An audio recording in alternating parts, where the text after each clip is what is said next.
All right, you're welcome back. So right now, what we'll do next is okay, we checked for the port, the RPC port. We've looked at it. There's a particular place I want us to look at um, to check. Let's see. Let's okay. Let's leave it for now. So let's go to a particular place in the source code where you can have to change the RPC port and other node that are in there. So we'll now have to go to cd contrib lx share. Okay, no seeds. Go to seeds contrib seeds lx. Okay, here generate seeds dot python dot py means it's a Python code. So we'll copy nano, control V, scroll down.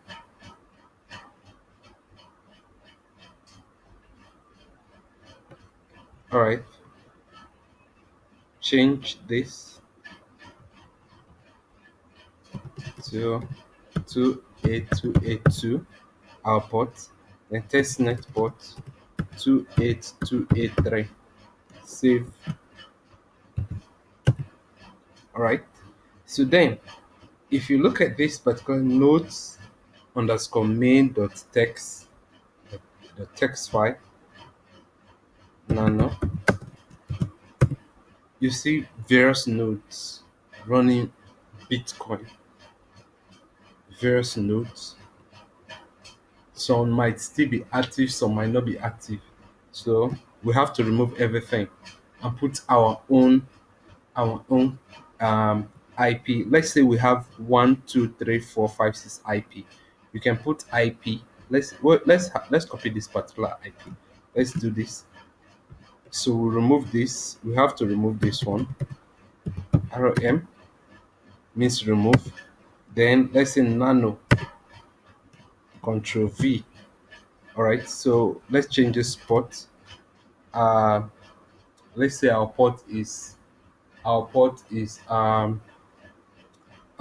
normal port that we chose for this project is 2828 2. That's our default port.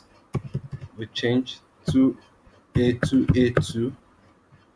All right, 28282, 28282,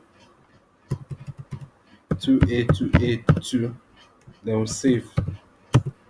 So each time you want to update your nodes, you can include more nodes there, and then run a particular Python code to transform that to where I will show you this particular thing will be. So we'll do the same for testnet. This for testnet. Let's see what is in testnet control V. All right, these ones are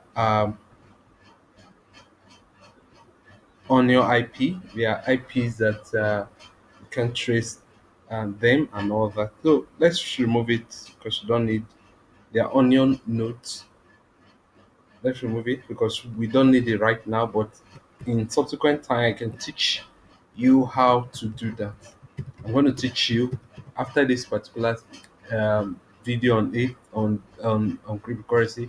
I'll teach you those particular things. I'll upload those videos to my channel also.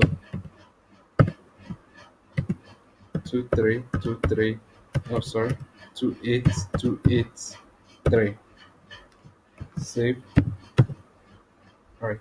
So in the next video, I'm going to show you what to do next, how to transform that particular IP you've placed there in the mainnet and the testnet to chain params dot cpp params. That's here. I'm going to show you. I'm going to show you those particular things. What to do next, how you can send it down to that particular place. Thank you.